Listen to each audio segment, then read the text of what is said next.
Welcome HR Happy Hour Live. Trish Steed, how are you? I'm good. How are you this morning? It's great. It's great to be going back live again. We haven't done I one of these in know. a minute or two, and it's fun to be back live. And we've got a great guest joining us today as well. We do. We had Fred Goff on from Jobcase. Fred, welcome to the show. We're so excited to have you with us. Thank you, Trish. Thank you, Steve. Excited to be with you.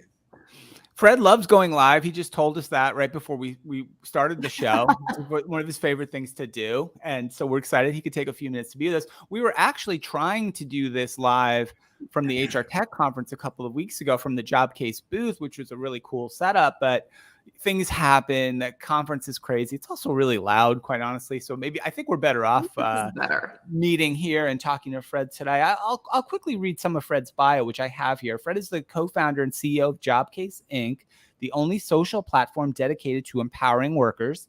He has emerged as a leading voice for worker advocacy on issues related to the future of work, such as AI's impacts on labor. Fred, that's a little setup. We mentioned Jobcase, but maybe for folks who are not familiar, can you give us a minute or so on Jobcase? And then we want to dive specifically into Jobcase's mission, which is pretty unique in our space. Sure. So Jobcase, I think you said the phrase, the only social platform dedicated to empowering workers. That's a pretty good capture. A lot of times the press calls us LinkedIn for the working class, or we get called blue collar LinkedIn. We get LinkedIn for those not on LinkedIn is probably the worst headline we had about can you just put Jobcase in there once? But it's okay for a one floor elevator pitch because it's completely about helping workers figure out and achieve that next step. When we think, what does empowering workers mean? And we have a series of tools and community to do that. I think that a lot of times, if you think about that difficulty of the future of work, which I presume a lot of your audience is very well versed in, navigating that is extremely difficult. And we all know that most workers, in addition to their daily shifts, they also have somebody at home they're caring for, either an adult or a child or whatever. It's just really hard to navigate. And so when we looked at the landscape in 2015, I'm a big fan of what Reed and Jeff are building at LinkedIn. I'm a big fan of LinkedIn, and being on LinkedIn Live is great, but it's missing about 70% of the workforce, and that's the gap that we're filling in. So when Jeff Weiner talks about the networking gap, we see ourselves as a really key part of that. We have a tremendous amount of scale. We've got over 120 million registered members. We have 20 million active each month. ComScore has us ranked as the second largest destination online for career services. A lot of people don't know about that scale because a lot of our building, Steve, is and Trish, is about a lot of things that we power with our technology, even beyond the Jobcase platform, which includes almost every newspaper in the country. For example, if you look at Cape Cod Times or Seattle Times or Chicago, you're going to see powered by Jobcase, whether you're looking for a job or an employer advertising a job. And the thesis is we want to be everywhere our members can be to both get the data, because we're a pretty strong machine learning, artificial intelligence shop, but also to make it easy for them to use. So we have this large scale, and our intent is to use that by helping people communicate and help each other figure it out. And so I think if you say, what's the killer app of Jobcase? It's empathy at the end of the day. If you're one of the 80 million people with a prior criminal conviction and you're trying to figure out who will hire you, things online aren't necessarily what happens in real life. You need another person to tell you who will really hire you, not just who says they will, and et cetera. And so that community aspect is really key. And employers love to plug in with us because it's not just about job promotion. They can promote their brand. They can get insights to their own workers. I mean, at our scale, chances are any of your clients, friends that are listening right now that have an employee base of even over 50 people, let alone, hundreds of thousands or millions, there's an awful lot of Jobcasers sitting in your seats right now. I am so grateful that you shared that because I think that even when I started my career and I was working for a large temporary agency and we were placing predominantly manufacturing type roles and things like that, there was no place for them to do this networking and have that sense of community. And I feel like that really is such a differentiator with what you're providing now for employees to empower them. And you mentioned several things that Steve and I have actually been really passionate about, especially these last 3 or 4 years, in terms of that gap, right, of people who are trying to care for themselves and their children and their maybe aging parents, right? But they're also trying to keep a network together or even find a network, right? So I do love that that is a major component of that. Can you talk a little bit about what's the reaction then of employees who might have never had this networking ability before they joined your community, and how are they finding those connections? I'm looking over my shoulder, Trish, as you say that. I have this whole stack of, you say, what's the reaction of all these cards that I get. Oh, Nice. And they're these thank you notes, and they are incredibly touching. And an example would be, I mean, it gets, the anxiety that people feel around work life is tremendously large. There was a study done years ago, I think it was by Starbucks, and their intent of the study was to help returning veterans segue back in, and they were studying PTSD and how to deal with that.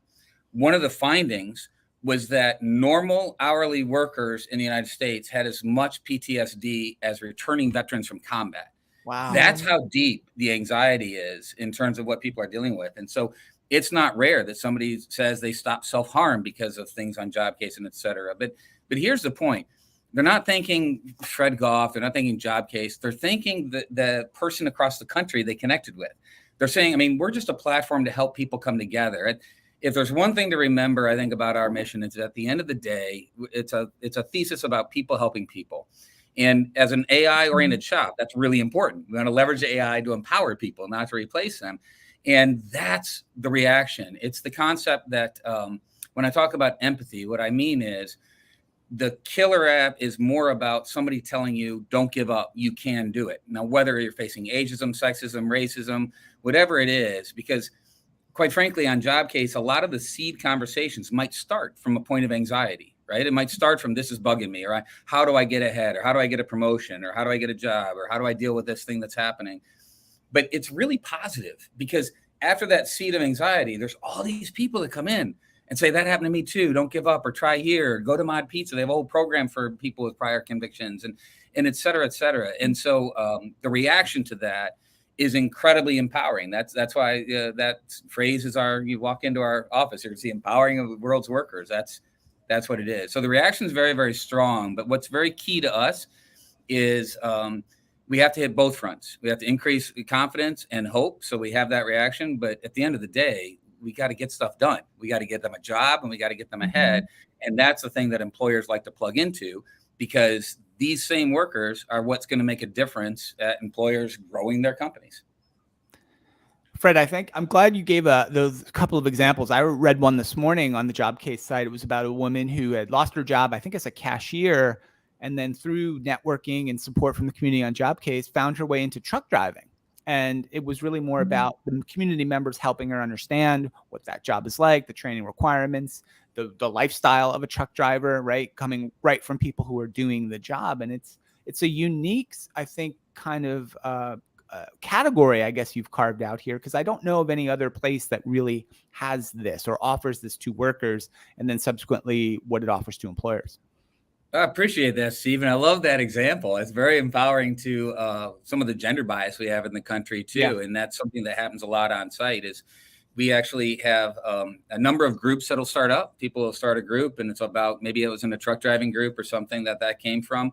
But we had a couple clients that were specifically trying to address the gender imbalance that they had in trucking, for an example. So that example doesn't surprise me.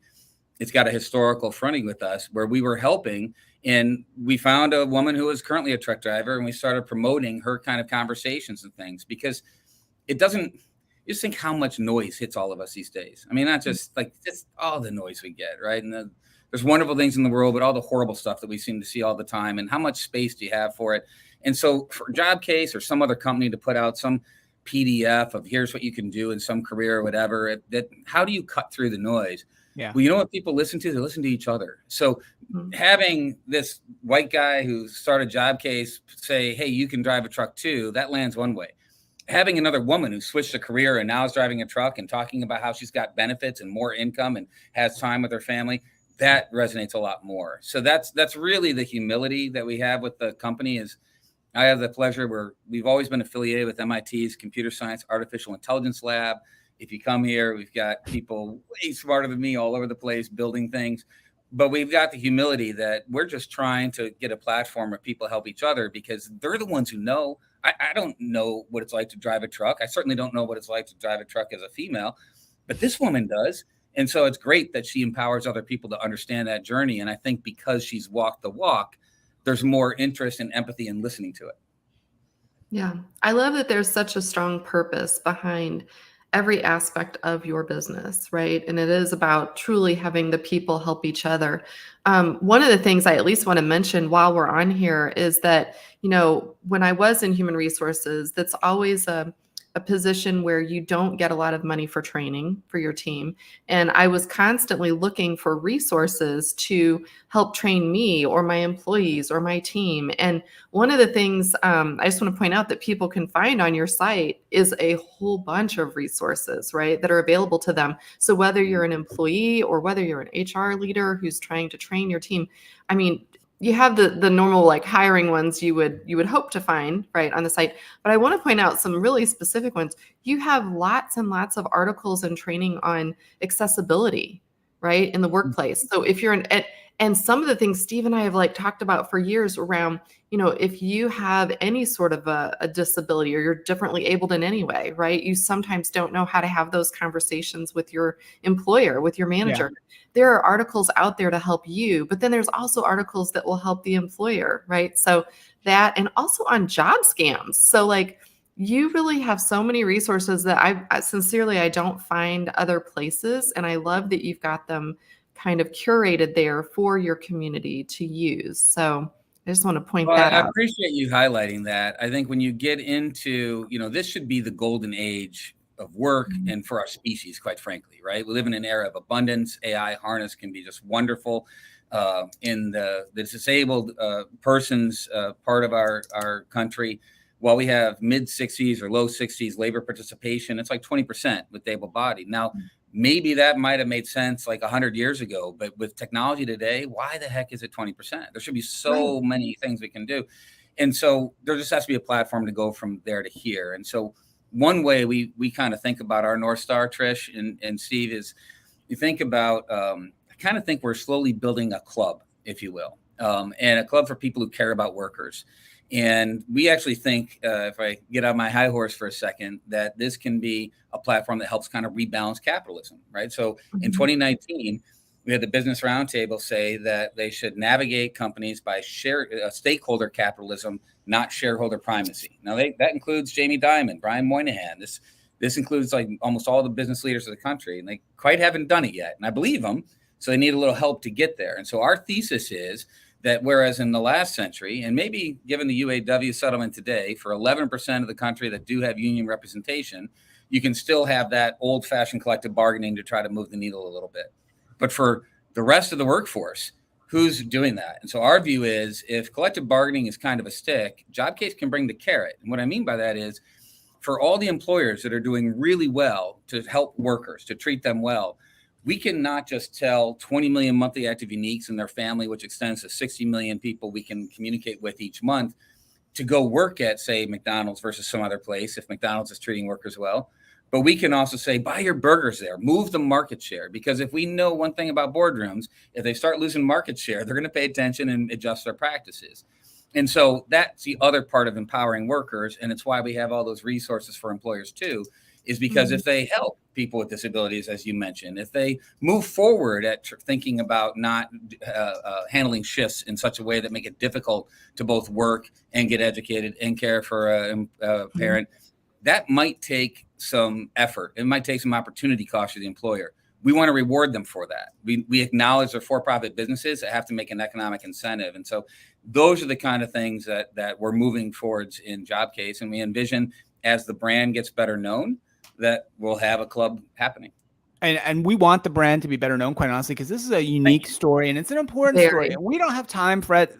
This is why I know it's important. Like, I have like 7 more questions we could ask, and we could do this for an hour. And we said, well, we're going to do like 10, 12 minutes. So we should tell the audience I was nervous and I talked too long every time. We're going to have to reschedule you, because you mentioned the UAW settlement with Ford that happened today, or the tentative agreement. And there's a whole worker empowerment thing going on in this country I'd love to dig into. We'll probably have to schedule another do a part 2 about that, because it's fascinating what's going on in labor, and both organized labor and just labor in general, right through the pandemic. But I think what we want to do is just encourage folks, both employers and just people out there in the working world, in the community, to engage with Jobcase. Of course, jobcase.com, we can direct people to. Fred, are there any other, do you want people using mobile app? How do you want people say, hey, I'm new to Jobcase. Where's my entry point?